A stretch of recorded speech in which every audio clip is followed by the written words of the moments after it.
Maybelle watched her prey flail around in the dark. He was a screamer. Simple as that. Everyone had their tics that they exhibit when death is near. She placed a hand on her dagger and waited for him to beg. The screamers always did. "Please, don't kill me. Please, I'll do anything," he cried. Maybelle's head cocked to the side with fascination as she wondered if she would say the same thing if their places had been switched. "Please," he begged. "Please." He started to whimper. He fell to his knees and wept. Maybelle thought of jumping down from the railing of the abandoned building and killing him up close, but could never bear the look her targets gave when they finally met face to face. Shock, amazement, hope followed by fear, and finally horror. The man wailed out again. Maybelle took a deep breath. As he let out another plead, she silenced him with a flick of her wrist. Her dagger pierced his throat, and she listened to him choke on his own blood as he gasped for air. It wasn't long before the thud of a lifeless corpse was heard on the hardwood floor. Maybelle leapt down and retrieved the dagger without a second thought, wiping the blood on his clothes.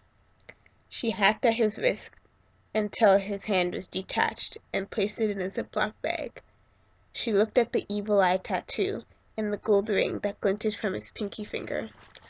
"Proof of the kill," she muttered, putting it in her bag. A door creaked open. She swore she had locked it. A woman's heels clicked as she entered the area. "Hello, honey?" she called. "Hello?" She gasped before tumbling to the floor.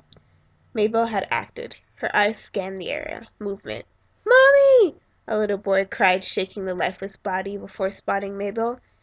He ran when their gazes met, and Maybelle couldn't help but smirk. She loved a chase. The dear child's legs were no match for her elf ones, and she had a dagger in his back in less than 2 minutes, right in the middle of the hallway. He laid still, and she dragged his body back to the main room, where his assumed parents' bodies remained. She laid the parents beside each other and placed the boy beside the mother. The door creaked again. Maybelle prepared herself for what unexpected victim would walk in next. "Don't shoot," a small figure said from the hallway. "Well, shoot if you have to. I'm already dead." A small black troll waltzed into the room, his cape dragged behind him. She knew this troll. Met him, well, more like seen him on many occasions. Sometimes he had done the work for her, other times he was just passing through. Nonetheless, he was no foe, as far as she knew, even though he was what humans called a vampire. "You should change your occupation, young miss. Work with me. Refine your magic." Maybelle reached for her right eye and didn't question how he knew. "Why should I team up with you?"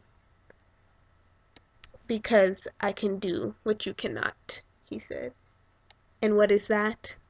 "Provide mercy." Maybelle was shocked at his response.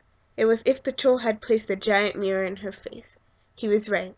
She was no longer the elf whom she used to be, and hadn't been since the day she stumbled out the comforts of the forest.